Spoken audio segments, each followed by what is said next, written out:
आपण या ज्या मागण्या मागतो की मराठी भाषा टिकवा, शाळा टिकवा, सगळ्यांनी मराठी बोला, आमच्या मुलांनाच रोजगार मिळाला पाहिजे, पण हे तेव्हाच शक्य आहे जेव्हा आर्टिकल 19 मध्ये दुरुस्ती होईल.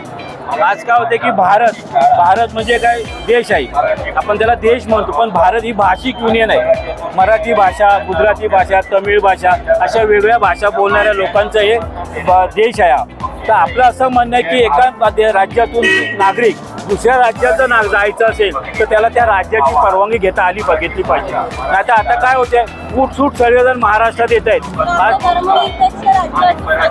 आणि आता असं झालंय की 4 कोटी लोक म्हणजे आता 40% लोक महाराष्ट्रात आले बाहेरून. उद्या 30-40 वर्षाने ते 60% होतील, आपण 40% होऊ. मराठी भाषेचा हा प्रांत आहे, आपली भाषा अभिजात भाषा आहे.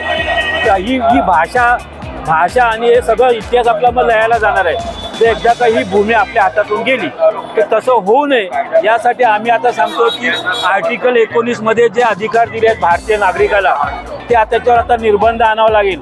तुम्हाला एका राज्यातून दुसऱ्या राज्यात जायचं असेल तर त्या राज्याला सांगावं लागेल की मला तुमच्या राज्यामध्ये शिक्षणासाठी यायचं आहे, फिरायला यायचं आहे, नोकरीला यायचं आहे, तरच आम्ही तुम्हाला. आज आपण अमेरिकेत जाऊ शकतो का, कॅनडा, ब्रिटन, तिथे विजा काढावा लागतो. मग उद्या कुठच्याही महाराष्ट्रातच नव्हे तर कुठच्याही आमच्याही लोकांना जे दुसऱ्या राज्यात जायचं असेल तर त्यांनाही विजा घेऊन जावं लागेल.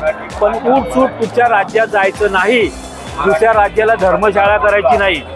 आज या महाराष्ट्राला धर्मशाळा झाली आहे आणि उकिरडा केलाय, कुठे येतात काही खातात, तर हे कुठेतरी थांबावं म्हणून ही चळवळ आहे. तुम्ही जिथं राहता तुमच्या नातेवाईकांना, मित्रांना सांगा आणि आमचे जिथे कार्यक्रम असतील तर तुम्ही आमच्यावर येऊन